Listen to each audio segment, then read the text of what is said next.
Hello everyone, my name is Wynand Fourie. I'm a musician from Cape Town, South Africa, and I'm back with another React. And I'm going to look at one more Buy Me a Coffee request for today. This one is from Devin.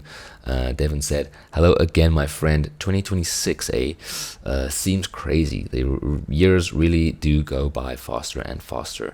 I'd like to share this song that is a true story with you. In fact, last year, 2025, was the 50th anniversary of this event. Canadian singer-songwriter Gordon Lightfoot wrote and performed this song and a song about the incident. I checked out a few live videos of it, but they are all poor quality, unfortunately. So this is the official audio track for it. For some, perhaps important context, for those not familiar with North America's geography, the Great Lakes are called Great for a reason. Lake Superior, on which this song and event take place, is more of an inland sea, with surface area of 82,100 square kilometer. It's basically the same size as the entire nation of Austria, over 400 meters deep in parts. So big boats ply these waters, and they face weather as treacherous as any ocean. That's crazy. I didn't actually know that. So there's the link. We got it open right here. Is this just audio? I guess so, yeah. So let's maybe pull up some lyrics. I'm just gonna do this. So it's Wreck of the Edmund Fitzgerald. Alright, that's what the song is called. Let's see, there's genius lyrics right there. Sorry, I should have prepped this beforehand. But yeah, we're gonna check this out right now. Right freaking now. There we go. Yeah, okay, so this is Gordon Lightfoot, Wreck of the Edmund Fitzgerald, official audio. Let's check this out. Thank you, Devin. Let's check this out together. Boom.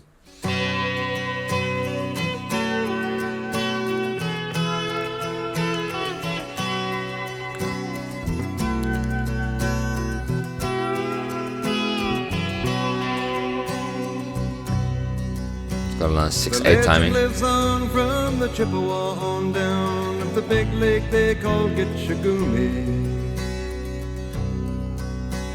The lake, it is said, never gives up her dead when the skies of November turn gloomy. With a load of iron ore, 26,000 tons more than the Edmund Fitzgerald weighed empty. That good ship and true was a bone to be chewed when the gales of November came early. The ship was the pride of the American side, coming back from some mill in Wisconsin.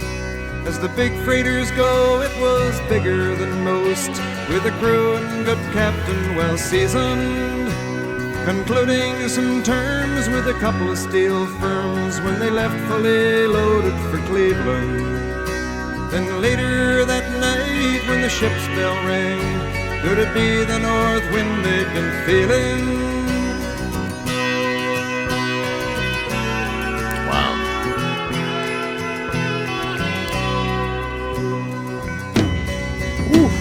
The wind in the wires made a tattletale sound, and the wave broke over the railing. And every man knew, as the captain did too, 'twas the witch of November come stealing. I'm guessing November's a very treacherous Dawn month. came late and the breakfast had to wait when the gales of November came slashing. When afternoon came, it was freezing rain in the face of a hurricane west wind. Wow, man.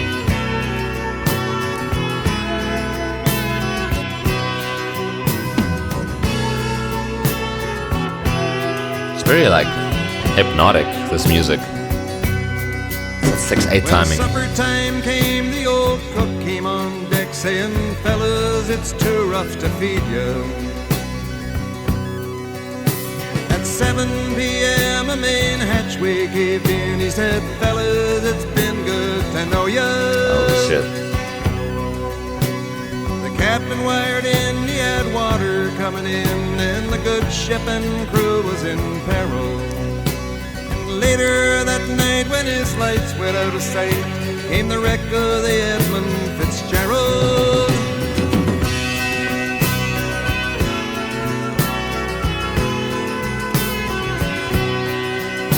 Let's see.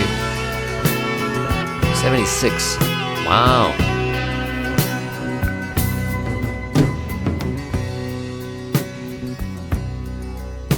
Does anyone know where the love of God goes when the waves turn the minutes to hours? Wow.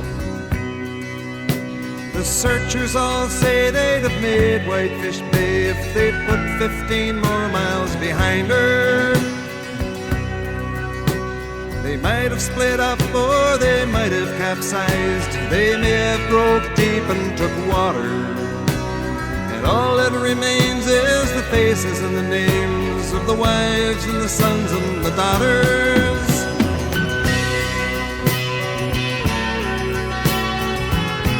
Wow, man.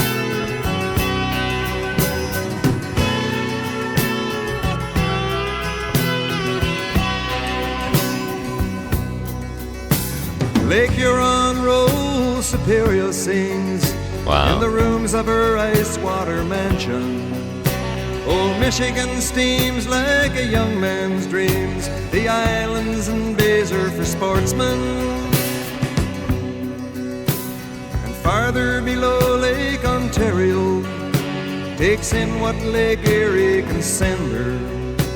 Wow. The iron boats go, as the mariners all know, with the gales of November remembered.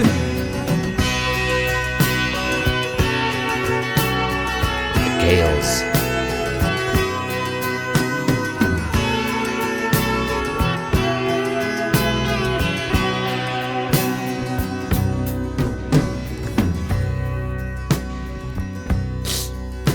In a musty old hall in Detroit they prayed in the Maritime Sailors Cathedral.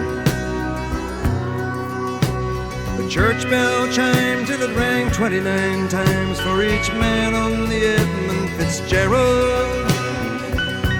Wow. The legend lives on from the Chippewa on down of the big lake they call Gitchagumi. Wow, man. Superior, they said, never gives up her dead when the gales of November come. Damn. Superior, they said, never gives up her dead when the gales of November come early.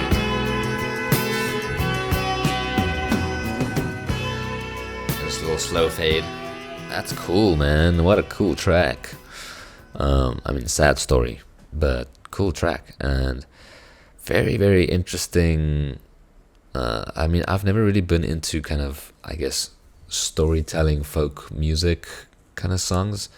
I don't know why.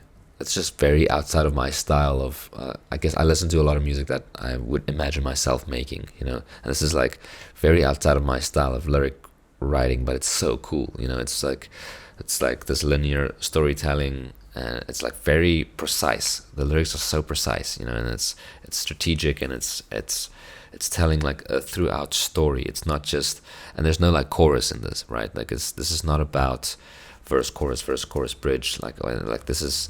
And I think that with the music and the 6/8 timing, it has that hypnotic effect, and it does take you into like a certain zone of like listening, you know. And I think it's really, like, it was really cool reading these lyrics while listening to it. And excuse me, and yeah, it's like there's some lines in here that are really like popping out for me. There was this one. Does anyone know where the love of God goes when the waves turn the minutes to hours? And I think that's such an interesting line, because if you've ever been in a situation like a very high, intense, or high stakes situation, you know that time slows down. You know, like your like every single moment is like crucial. You know, and it's so interesting how time works like that. You know, it literally slows down. Like it's like I know like it's just not nowhere like close to this kind of like pressure, but I've worked in the film industry, and I worked on a job where Roger Federer and Nadal was playing the biggest tennis match with the biggest audience ever to be played. They were playing in the Cape Town stadium. You know, we have like a stadium here, and they were playing this tennis match. It's just kind of like a preliminary match. Is that what you call it? It wasn't like for any competition or anything. It was just like kind of an event, and I was on one of the film teams, kind of filming the behind the scenes of Roger Federer's journey, and we were doing interviews with him, and we had like police escorts driving us through the streets of Cape Town, and if you go and check out the event on like YouTube, you'll see when Roger Federer walks out of the backstage onto the main, I guess, platform where they're playing the tennis match. You'll see me like helping the camera guy like carry this stabilizer camera for following him into the stadium. It's really like, so I'm just saying, like, it's really high stakes in that sense, like where there's a lot of moving parts, and you gotta like just know your part and know where to be when, and there's like a lot of things happening exactly on time. And when you're in a situation like that feels very high stakes, it is like time slows down, because you're just constantly busy problem solving. You're constantly busy like doing something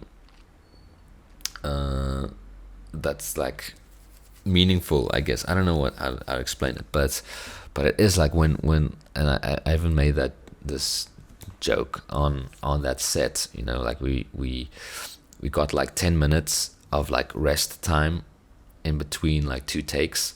There was like just 10 minutes where we didn't have to do anything, and we went to this one room where the other camera crew was sitting, and they were also just like, you could see they were like almost traumatized by like the amount of stuff they had to do, and I was saying like, wow man, we got 10 minutes to kill. Like, I can have a nap, I can eat my lunch, I have all this time now. Like, what am I gonna do with all this time? Like, and it really does feel like that. And I think that's maybe why that line stood out to me, when waves turn the minutes to hours. Because I think if you've ever been in that kind of situation, you know the feeling. You know that the feeling of time kind of slowing down. And I like it. I like those kind of high pressure situations, because it does feel like you're the most in the moment that you can ever be in that situation. You know, like usually we're either living in the past or in the future. You know, where we have anxiety about things that we did in the past, or maybe not anxiety. Maybe anxiety. We have anxiety for the future, and like what might be and what might happen, and we have shame for things we do in the past. I don't know. It's like you're always kind of like living somewhere, either in the past or in the future. But when you're in a high stakes situation, you're just in the present, in the moment. You don't have time to think about like what I did in high school, that stupid thing I said to that girl that one time, or where's my life going, or like what's gonna happen when I die. You know, like there's no time to think about any of that shit. You just have to do the thing that you're doing right now. You know, and I kind of like that. Like, I like being pulled into the present moment like that. I did a very big. I digress very far from the song, and I'm sorry about that. But just to bring it back, I think this is such a cool way of like honoring a story, you know, through the form of song. And I think this is kind of taking it back to the age of the bards, when bards was a thing. You know, like the tavern bard, like telling stories. I'm almost thinking of like Witcher. I don't know if you guys watched that show, but you know, the bard in that show would always sing the tales of the Witcher, and it's a beautiful way to honor an event and a story. You know, it's through song and through music, and I think that's really cool. And yeah, like, it sounds hectic, these lakes. Like, what happened? Like, how is there an ocean inland? Like, it's insane. And I'm guessing like November is the most treacherous of months. What does gales mean? I don't even know what this word means. Gales. English is my second language, just by the way. So there's a few words that are new. Gales of November. What is that? Oh, the witches of November. Okay, it's like gales are like witches. Is the name of the powerful hurricane force autumn storms that commonly occur on the Great Lakes, particularly Lake Superior. The phrase was famously popularized by Gordon Lightfoot's 1976 song. Wow. Okay. Yeah, it's isn't it funny, like, how we used to be able to Google stuff without AI. Every time AI spits something out for you, it's like, I think it's the equivalent of like just wasting a 500 ml bottle of water, and but we don't even have a choice. Like, we used to be able to just Google something and, you know, Google like and research ourselves, and now AI just spits things out and spits out some water, so it kind of sucks. But anyway, now at least I know that piece of information. Yeah, I guess it was seen as like, I guess November was like the most treacherous time to be sailing and to be on the lakes. There's some beautiful imagery here as well. There's one verse, Lake Huron rolls Superior sings in the rooms of her ice water mansion. You know, it's cold. It's I'm guessing November is like one of the coldest seasons. Old Michigan steams like a young man's dream. I'm not sure if Old Michigan is like a hot lake that steams. I don't know. The island and bays are for sportsmen, and farther below, Lake Ontario takes in what Lake Erie can send her. So I'm guessing these lakes are also connected somehow, and iron boats go, as the mariners all know, with the gales of November remembered. Wow, that's powerful. It's cool stuff. This is a great song. Thank you so much, Devin, for sharing that with me. That was awesome. Yeah, guys, please go and listen to the original song, I guess. I'm not sure if this artist is still kicking. I think they are. I'm not sure. Let's see. Let's do some research on Gordon Lightfoot. Never heard of him.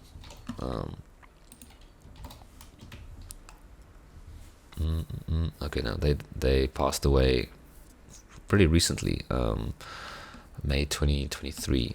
Interesting. Wow, but yeah, great songwriter, great music. I guess go and listen to the original song. I'm not sure who's running his channel. Go subscribe, go like. I always feel weird trying to like encourage people to go and subscribe to a channel of an artist that was like coming from the 70s, you know, because I don't know if that helps, if it helps if I do this. And I don't know where the proceeds go to. Probably the record labels, which is like whatever, they can do their own thing, I guess. Alright guys, thank you so much. Thank you for watching, and if you like this kind of content, please consider subscribing to my channel. That actually helps me, and not the record labels. And if you really want to support this channel, you can make a reaction quest on my Buy Me a Coffee account, where you can request any artist or song that you want me to listen to, and I'll do it, and I'll do a little review. I'll go through the lyrics. Sometimes I even jam over the songs. It's really a good time, and and it's the best way to support this channel and to help me keep churning out content, because I'm trying to do this full time, and it's been tough. Like this, like January has been tough. It's been a slow month in terms of views. Something has changed in the YouTube algorithm. But at least I have these supporters supporting me, and when it is slow on YouTube, I always have this to fall back on, and that's really, really helped me to keep this channel going. So thank you so much, and I'll see you guys for the next reaction. Okay, bye bye.